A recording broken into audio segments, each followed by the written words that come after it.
The Select Committee will come to order.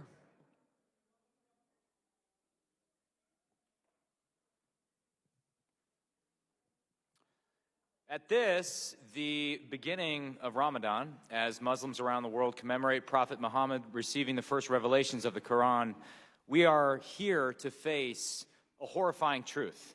The Uyghurs, many of whom practice the Muslim faith, are being erased. Genocide is occurring, this time at the hands of the Chinese Communist Party. We are privileged to have with us many members of the Uyghur community. We are deeply grateful for your bravery, and we know that it has come at a great cost. As we prepare to hear firsthand testimony from the CCP's concentration camps, I would like to turn to Alicia Wiesel, whose father, Auschwitz survivor and Nobel laureate Elie Wiesel, singularly captured the horrors of the Holocaust in his book, Night. Without objection, the video will be added to the record, and the clerk will play the video. Thank you, Chairman Gallagher, Ranking Member Krishnamurthy, and the whole Select Committee. Last year, I spoke to the United Nations on International Holocaust Remembrance Day. My speech highlighted the Uyghur cause. Some people were confused. Others sought to dissuade me. What, they asked, does the Holocaust have to do with the Uyghurs? The answer is, we may say never again, but genocide is, in fact, happening again, and it is happening on our watch. You are sitting in Washington, D.C. I am sitting in New York. Some are watching from Beijing. These places sometimes feel like the center of the universe, but they are not. There is a place right now where an entire people spend their days either experiencing or living in fear of imprisonment, forced sterilization, and torture. There is a place where the absence of a free press creates a blanket of darkness under which these crimes occur. There is a place from which a handful of eyewitnesses, such as Gulbahar Hatiwaji, have survived to tell their story, as my father did with Night. My father swore in his Nobel Prize speech never to be silent whenever and wherever human beings endure suffering and humiliation. Wherever men or women are persecuted because of their race, religion, or political views, that place must, at that moment, become the center of the universe. Xinjiang is the center of the universe. Dear members of the Select Committee, thank you for bringing us there with you. Tonight, we have two guests whose stories will take us to the center of the universe, to the place where the world's moral attention should be focused, to Xinjiang. These two women were both inside the concentration camps. They are first-hand witnesses to the systemic, unimaginable brutality. Witnesses to the attempted elimination of a people, a culture, a civilization. Witnesses to the largest extrajudicial mass internment of a religious minority since the Holocaust. Witnesses to erasure. That's why Elie Wiesel, who swore to fight those who would forget, he swore to fight those who would avert their gaze. Today, in fact, we had a high-profile hearing on the Hill where the CEO of a major company called TikTok was asked no less than 4 times whether what's happening in Xinjiang is a genocide, and he refused to answer. The least we can do on this committee is to make sure that in 50 years, when the Xinjiang genocide is remembered as one of the abominations of the 21st century, no corporate executive, no policymaker, no investor, no university president can look their grandchildren in the eye and claim they didn't know. I now recognize the Ranking Member, Raja Krishnamurthy, for his opening statement. Good evening, and thank you, Mr. Chairman. Tonight we will hear the harrowing testimony of Uyghur and Muslim women who were jailed in mass internment camps by the Chinese Communist Party, the CCP. The pain and suffering these women endured is horrifying. The evidence presented here has not only been corroborated by the testimony of other survivors, but also by thousands of pages of leaked internal CCP documents, photographs, and even satellite imagery. The CCP's genocide against Uyghurs and other Muslim groups is real. Not only is it going on to this day, it is expanding. It is not too late to confront these atrocities so that the famous saying, "never again," can actually become a reality. The CCP's genocide did not happen overnight. It was the result of decades of planning. This crackdown has been both methodical and monstrous. A CCP religious affairs official described what they're doing to the Uyghurs in this way, quote, break their lineage, break their roots, break their connections, and break their origins. Completely shovel up the roots of, quote, two-faced people, dig them out, and vow to fight these two-faced people until the end. Today, we know that as many as 2 million Uyghurs and other Muslims have been jailed in mass concentration camps. They are subjected to political indoctrination, torture, forced labor, and other human rights abuses. Countless people have been disappeared. Nearly 500,000 Uyghur children have been taken from their families, and tens of thousands of women have been forcibly sterilized. Even outside the camps, Chinese high-tech companies work closely with government officials to impose a pervasive and high-tech surveillance system that has been called an open-air prison. The tech ecosystem used to repress Uyghurs has global implications. The PRC's largest high-tech companies are exporting surveillance, facial recognition, and social tracking technologies to other countries from Iran to Syria to Burma, and thereby undermining democratic movements worldwide. In addition, the CCP has long viewed Xinjiang as a strategic gateway critical to the expansion of the Belt and Road Initiative. International companies were invited into Xinjiang and have based their supply chains on cheap sources of labor, which have turned out to be forced labor. As a result, the global economy has been contaminated by products made by forced labor, including about 20% of the world's cotton and half of the world's polysilicon used in solar panels. In 2021, Congress passed the bipartisan Uyghur Forced Labor Prevention Act that forces companies to move their supply chains to ensure they are not profiting from forced labor and genocide. More needs to be done, and this committee can help lead the way. Make no mistake, CCP leaders are absolutely listening to us closely this evening. They are intensely focused on world opinion, and they fear being held accountable by the international community for their actions. This evening, let's make sure the CCP hears us loud and clear. Their genocide must end. Tonight is the second night of Ramadan. Thousands of my constituents, millions of our fellow Americans, and countless others are celebrating the holiday with families. In our country, they are free to practice their religion, and although I am not Muslim, I wish them Ramadan Mubarak. In the PRC, however, Xi Jinping has decided to continue the Sinicization of Islam. Sinicization of Islam means that men are not allowed to wear beards and women cannot wear hijabs. In short, unlike here, freedom of religion in China means the freedom to practice religion as Chairman Xi sees fit. That is not freedom, that is tyranny. I close with the case of Dr. Gulshan Abbas, a Uyghur medical doctor who was forcibly disappeared in 2018. Gulshan was sentenced in 2020 to a 20-year prison term because her American sister, Rushan Abbas, criticized the CCP from here within America.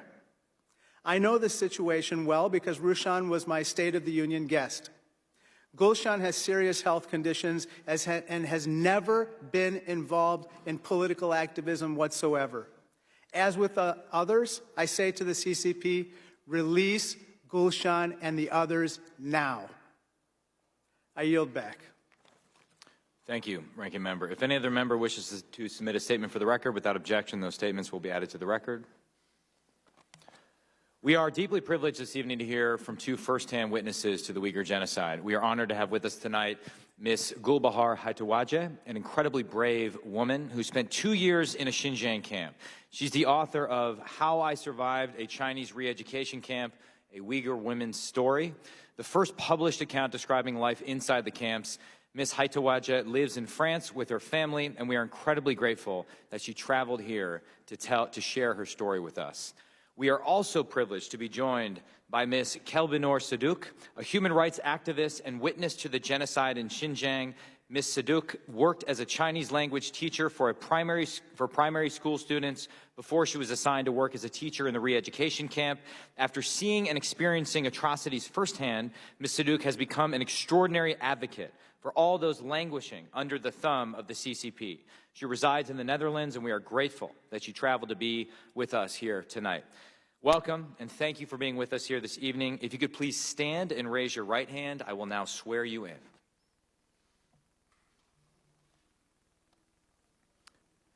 Do you swear or affirm under penalty of perjury that the testimony you are about to give is true and correct to the best of your knowledge, information, and belief, so help you God?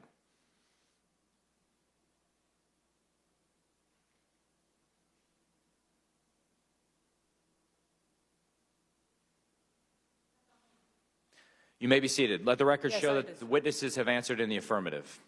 You may be seated. Thank you. Ms. Haitawaje, you may begin. Salam hanımlar, efendiler, ben Lager Şahidi Gülbar bulumen. 2006 yıldan ta hazırlıkçılık Fransa'da yaşap kevatıma. 2016 yılının ahiri ben Xitay hükümetininki aldap çağırtışı bilen vatanga qaytıp berip Xitayninki vatanimizdeki Uygurlar üçün açkan tutup duruş merkezi ve ceza lagerlarda 3 yıl yakın tudum. Saqçılar dastlabda mening pasportumni tatib elib, ondan odam to'plab jamiyat tartibini buzgan degan töhmatga qo'l qo'yishga majburladi. My name is Gulbar Hatwaji. Since 2006, I lived in France. At the end of 2016, I was lured back to China to do my pension retirement process. But after I went back to China, my passport was taken, and then they sent me to both detention camps as well as concentration camps for 3 years. Ondan mening putumga kishanni silib kamerga kirib so'libatdi.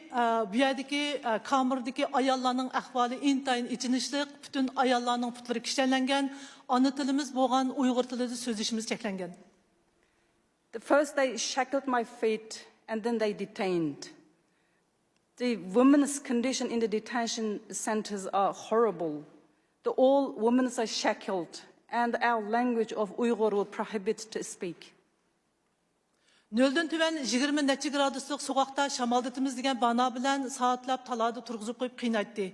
Her qitim sorak açıqa vaqtida qo'limizni kaynichilab ko'yi silib, beshimizni qarxaltı kiygizib, tömür o'rindiqqa put qo'limizni muqimlashtirib qo'yib turib so'roq qiladi. In order to, with the name of taking us out from the cell and to see the fresh air, but in reality they torture us under 20 Celsius degrees, cold weather. And also they interrogate us from time to time. Each time they interrogate us, they put black hood to our head, and they shackle our feet, and they handcuff us. Then they took us to interrogation room, then let us sit in a tiger chair without moving condition, and then they start to interrogate. 2017 yılı 4. ayının 1. günü biz barlıq ayarlarını karvatqı zincirlap koydu. Ben 20 gün zincirleklik tutudum. On 1st of April 2017, all women detainees were chained onto the bed. I was chained to the bed for 20 days.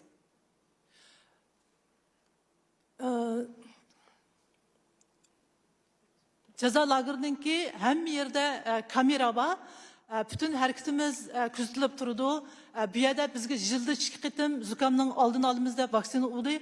Vaksina urilgandan keyin ayollarning asosiyatdan odatlar to'xtab ketdi. There are cameras all over the camp, every place. Every move was monitored. And twice a year they said they would administer a vaccination, but in reality after this vaccination all women's period has stopped. Bir yerde ben okşamagan iki ceza lageri tutudum. Dastlab tutulan ceza lagerimde 17 yaştan 70 yaşçılık 250 yakın ayollar batdı. Bu ceza lageri texmi jiq adamni sig'dirolmaganligi uchun 2018 yılı 10. ayının 18. günü bizni yeniden silingan çoğun bir ceza lageriga yetkidi. Mushu ceza lageriga ketgan mablag'i qarablam Xitoyninki Uyg'urlarni sistemlik yo'qotish uchun tuzgan planlarninki qisqa muddatli plan emas, uzun muddatli plan ekanligini bilib olgan bo'ldi. I spent 2 different types of concentration camps. The one was, there were detained from 17 years old to 70 years old people, and there were 250 persons. Then later, they have moved me to a different camp, it happened on October 18, 2018. They took us to new camp, but the building that new camp, to me, it costed huge. They invested a lot. From that new camp, I can imagine that the Chinese government systematic abuse against the Uyghurs is not something that is short-term plan. It is for long-term plan. Bu yerda biz kuniga 11 soatlab sinfda o'tirib, Xitoyninki bizning kallamizni yuydigan tarix, qonun va Xansu tili darslarini o'rganamiz. Haftada bir qizil naqsh o'rganamiz, hafta oxirida bunga imtihon berdik. We spent 11 hours in that camp to learn brainwashing education. It includes history, law, and also we have to sing red songs. And at the end of each week, and we have to test about what we have learned. Bu yerda shu yangi lager kelgandan keyin bizni 2018-yili 11-ayning 5-kundan boshlab 4 odamni bir guruh qilib turib, bizga sud etib, bizga kesim e'lon qildi. Menga 7 yillik hukm e'lon qilgan. In that new camp on November 5th, 2018, they organized a group of 4 people together, and then they start to bring us to trial. In that trial, they have sentenced me for 7 years jail. Agar bizningki Uyg'ur tilida so'zlashganimizni bilib qolsa, bir ayrim so'laydigan bir uy bor, shu uyga 24 soat, 48 soat, hatto 72 soatlab so'lab qo'yib, tamoq suv bermaydi, temir o'rindiqqa putqulimizni muqimlashtirib qo'yib, toki biz men xato qilibman, men ikkinchi Uyg'urcha so'zlamayman deganga qadar so'lab qo'yadi. If they find out that we spoke in Uyghur language, they would lock us in a separate room. They would leave us for 24 hours until 72 hours and lock us into a tiger chair. And they keep us until we say that we're never going to speak in Uyghur language. Xitoy hukumati qayta tarbiyalaymiz degan bano bilan hech qanday gunohi yo'q bo'lgan ayollarni akirib shu yerga so'layotdi. Bu ayollarningki eng cho'ng gunohi bo'lsa, yog'liq atgan, namoz o'qib qo'ygan yoki bo'lmasa uyda Qur'on kitobini saqlagan, chet elda bolalar o'qiyotgan, chet elga sayohatga chiqqan odamlar. Bularning hech qaysi qayta tarbiyalanishga ehtiyoj yo'q bo'lgan. Doktorxonadagi doktorlar, maktabdagi muallimlar, bank xodimlari, yoki tijoratchilar, shundaqlar pensiyaga chiqqan muqim kirimi bor bo'lgan ishchi xizmatchilar. With the excuse of so-called re-education, the Chinese government actually detained most of the innocent people. The reason for detention was simply some people just wore a headscarf or kept the Quran in the house, or they have traveled to foreign countries, or they have connection with the foreign countries.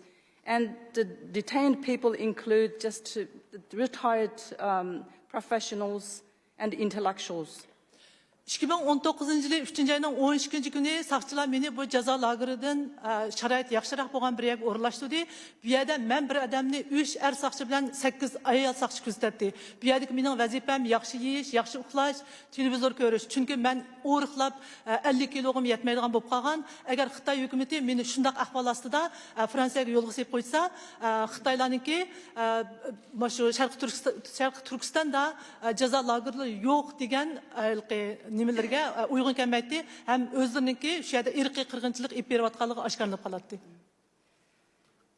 March 13th, 2019, they have moved me to a little bit better conditioned detention facility. But at that facility, all I have to do was eat and rest. But that detention, I stayed under supervision or monitoring of 3 male guards and 8 female policemen. And they had to feed me well because I lost so much weight that my weight was less than 50 kilograms. In order to, that purpose was because after I go back to France, and they have to make sure that they want to prove that the denial of that I was detained in the concentration camps and there is genocide happening in East Turkestan. For that purpose, They feed me before they send me to France. Мен 2019 жылы 8 айның 21 күні Франция үкіметінекі дипломатик аралашышы və қызымнекі күш çıkırışı білән Xitayнекі жаза лагерден құтылып Францияға кеп алдым. Şu yerге келіштен бұрын сақчы başlığı мәнден şu жаза лагерлерда бешінден өткен көзім білән көгәлләрні чәтәлге чыққандығын еш қандақ адамға тынмаслығымны әгер ашқарлысам şu вәтәнді қап қалдыған ұрық тұқаларымға қатыр етілғалығын деп тұрып маң тәктіт саған. August 21st, 2019, I came to France with the help of my daughter's campaign and the French government's diplomatic involvement with the Chinese government.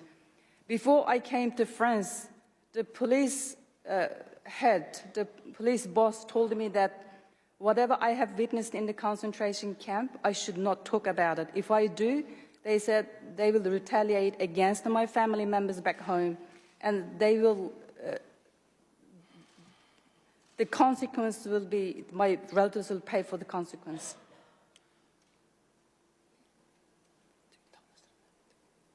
Mən Fransiyaya çıxandan keyin özümün beşdən ötən vəqələrini kitab qılıb yazıb çıxdım. Kitab 2021 жылы 1 ayının 13 günü nəşrdən çıxdı. Kitab nəşrdən çıxandan keyin Xitay hökuməti məni terrorçu deyə elan qıldı. Şu gündən başlap mənim vətəndəki barlıq urug tuqqanlarım bilan bolğan əlaqəm üzüldü.